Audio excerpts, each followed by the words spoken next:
జగన్మోహన్ రెడ్డి అతి గతి లేని మాటలు మాట్లాడుతూ ఉంటాడండి. బాలకృష్ణను లాగి కొట్టకుండా చంద్రబాబు నాయుడు నవ్వుతాడట. నువ్వు కొట్టినావా ఆ బోరుగడ్డ అనిల్ని, శ్రీరెడ్డిని కొట్టినావా? పంచి ప్రభాకరు మీ చెల్లెల్ని సొంతంగా హీనంగా తిడతా ఉంటే అన్నగా ఊరేసుకొని చావాల్సిన నువ్వు నవ్వుతా ఉన్నావు. నువ్వేమైనా కొట్టినావా అని? లేకపోతే వర్రా రవీంద్ర అని నీ నియోజకవర్గంలో కూడా సోషల్ మీడియాలో షర్మిలాని అంత నీచంగా దుర్భాషలు ఆడుతుంటే నువ్వు కొట్టినావా? మరి ఎట్టొచ్చి మీడియా ముందుకి కొట్టాలి తట్టాలి అని నువ్వు కొట్టు.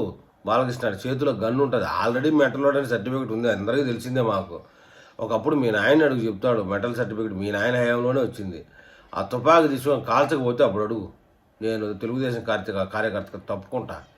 ఊరికినే మాట్లాడితే సరిపోయాయి. జనాలు అక్కడ ఉన్నట్టు పిచ్చినాయాళ్ళు, గంజాయి బ్యాచ్, వైసీపీ బ్యాచ్ చప్పట్లు కొడతారులే అనుకొని నువ్వు మాట్లాడావు.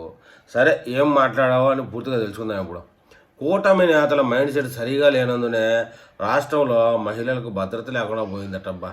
ఈ విషయాన్ని నేరుగా జగన్ విమర్శించారు.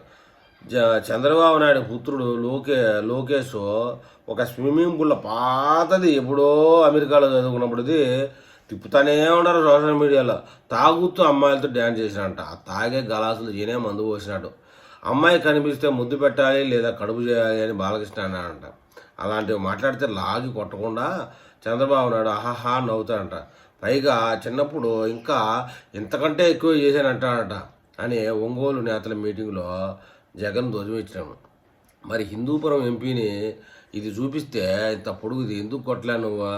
మరి మీ ఎమ్మెల్సీ డోర్ డెలివరీ చేసి వస్తే నువ్వు ఇంట్లో పెట్టి భోజనం పెట్టినావు. మరి ఎందుకు నువ్వు కొట్టలేవు అని పెంచకబడిచ్చే పెట్ట ఇలాంటివి చాలా ఉన్నాయి. లిస్టు చాలా పెద్దది. అవంతి శ్రీనివాసు, అంబటి రాంబాబు, ఇవన్నీ ఆడియో కాళ్ళు బయటపడినాయి. నువ్వు ఎందుకు కొట్టలే?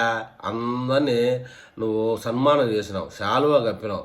అందుకే నీ పార్టీ ఇవాళ 11లో పడిపోయింది. కాబట్టి ఒకరిని కొట్టేది తిట్టేది ఇలా పబ్లిక్లో మాట్లాడగాక స్వామి.